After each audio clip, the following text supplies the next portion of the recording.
qalin kala dhigo qoriga hala qaato qalin kala dhigo qoriga hala qaato Soomaaliya caadiyan laba argagixiso baa ka jiray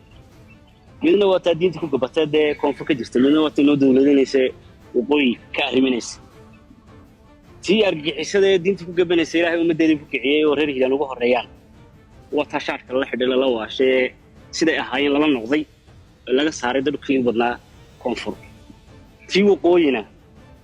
Ilaahay reer solbu u soo diray iyagna la waashay qayde had markii la soo waasho balas afgartay laakiin intii la kala fayooba ee qolna fayoobay waxba ool ma ahayn wixii la faagfaago marka waxaan isleeyahay reer awdal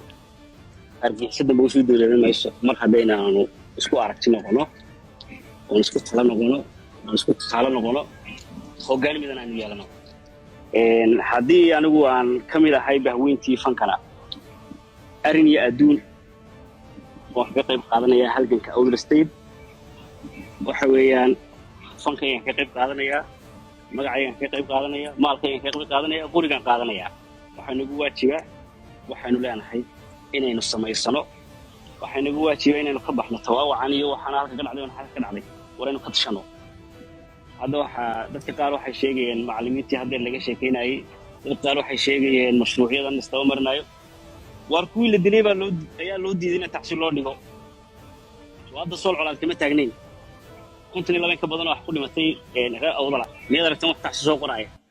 miyada aragtan in odayo intuu kacayle war intaas naga maqan intaana waa la hayay inuu halka gaadno taxsi inay dhigtaan oo ay baroortaan baa loo diiday halkaas taaganta marka dadkayga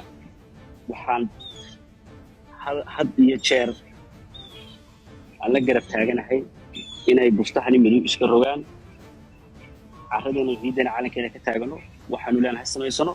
markaasayno Ilaahay umadiis aanu dhaxgalkana laakiin inta tawaawacan iyo kala qoqobkan iyo kala qaybinta ay jirto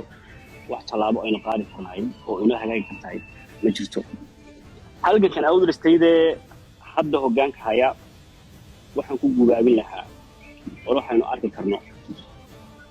oo Ilaahay umadiis ku marxaati kici karto noo yeela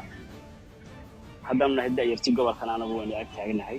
haddana haldoorkii gobolkooda ag taaganahay waxa weeyaan codkayga aan ku gaarsiinaa ummadda ciidadeedana waan ku dhisanaynaa waxaan leenahay insha Allah